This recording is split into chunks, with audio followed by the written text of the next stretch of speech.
Okay, let's see, where were we? The last time that I talked about the VROD was like October, September, I think, somewhere in there.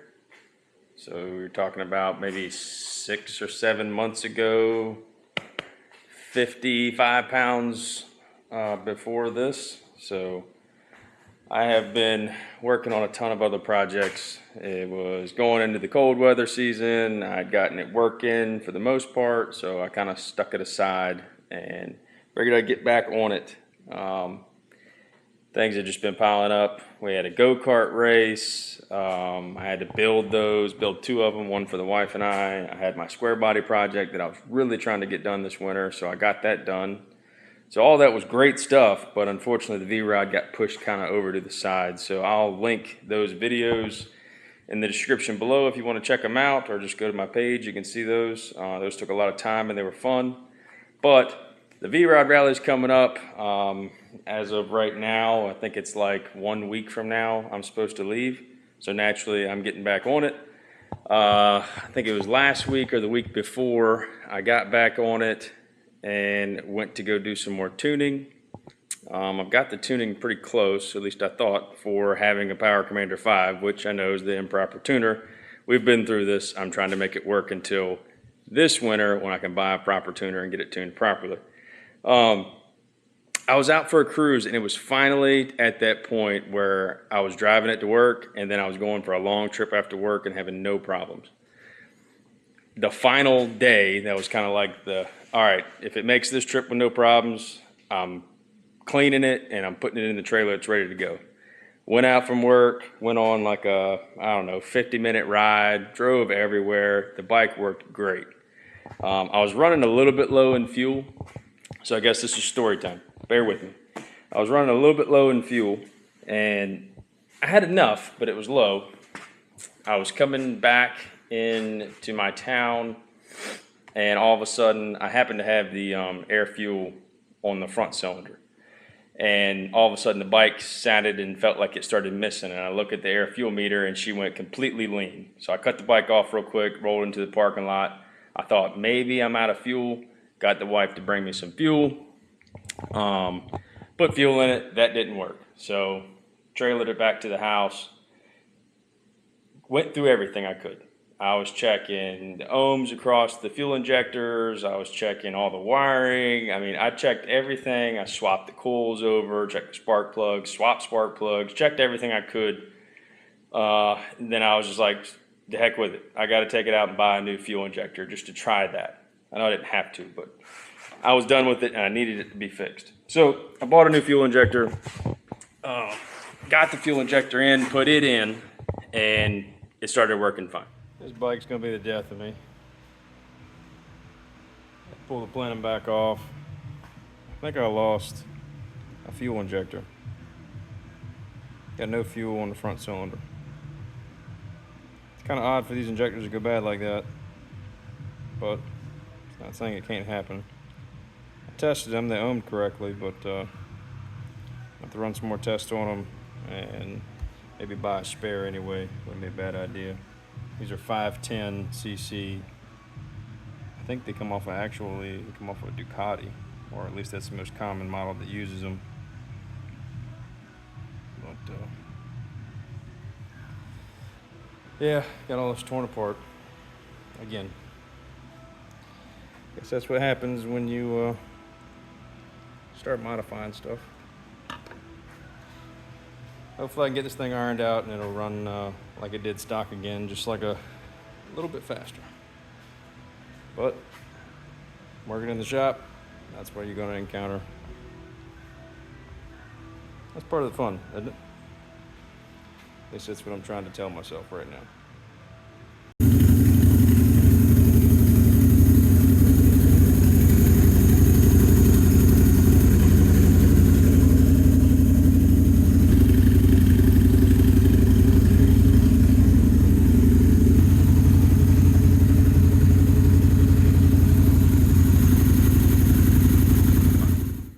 So I'm hoping something just went wrong with that front fuel injector. I don't know why it went wrong.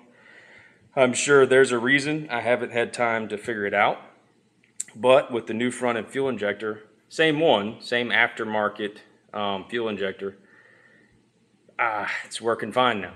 I had to retune the front cylinder a little bit because I guess the flow patterns are a little different. So went back, started retuning it. Of course, I got it a lot faster this time when I tuned it. And it's been working good.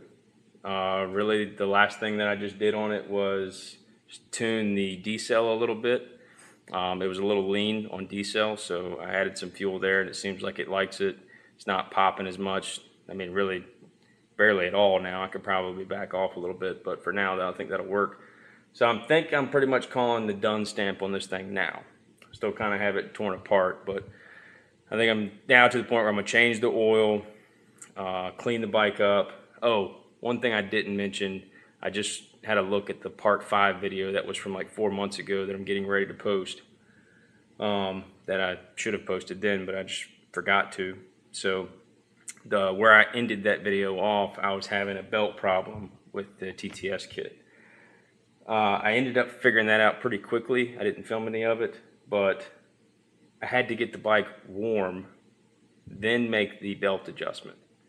Now, for whatever reason, how this thing thermally grows, when the belt's cold, it's loose, and then as the belt heats up, it increases the tension. So the best that I can guess is when I first put it on, I tensioned it with the belt cold, and as it heated up, it was actually getting the belt too tight.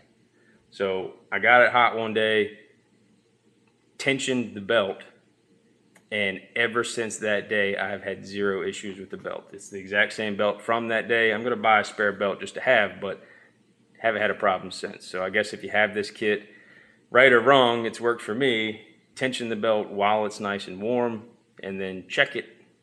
I'm gonna check it again before I do any drag racing. You know, get it nice and warm, check it, because it's pretty finicky, so I wanna make sure I get it right and not strip the belt out. But haven't had a problem since, so that's been good. I did start having an issue with this small breather that they give you that goes on top of the plenum. There's just no room for it to breathe up there, so it was saturating this filter pretty bad.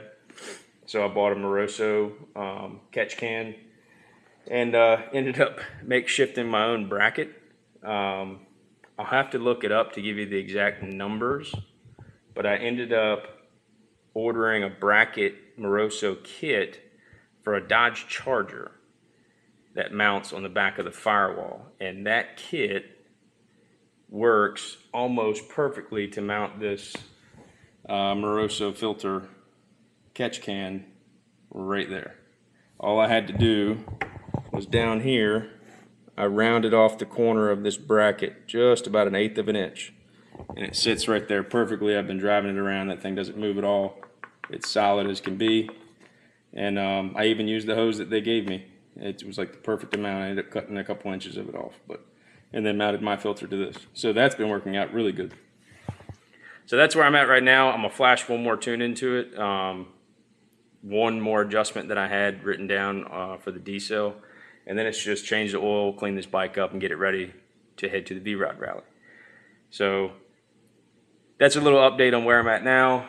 This is the bike, the TTS kit, improperly tuned by a novice that's never tuned before, and we're going to try it out and see what it does at the drag race. I know it's not at its full potential, but I'm going to try it out. Why not? You never learn if you don't. So we'll see how it goes. I'm sure I'll post a video of the VROD rally. Hopefully I got some good news and I run some pretty decent times at the drag strip. We'll see. So I'm gonna get started on this, and then right after this, I've got my big trip. You can see there's another bike over there. That's my buddy Bill's bike. I'm putting some new tires on it for him. That's for our trip around the United States. We're going coast to coast and border to border. I'm taking my Road King on that. So I go to the VROD rally next week. I come back for 1 week, and then I leave for 3.5 weeks to do that big trip. So I'll be trying to film that, edit that as well. So just bear with me. I'll get those videos out, and hopefully that'll be fun. We're going from Virginia to Colorado, Texas, California, through New Mexico, Arizona, all that. up to Washington around the rainforest, and then taking the northern route all the way back across Idaho, Montana, North Dakota, Michigan, Wisconsin, all that.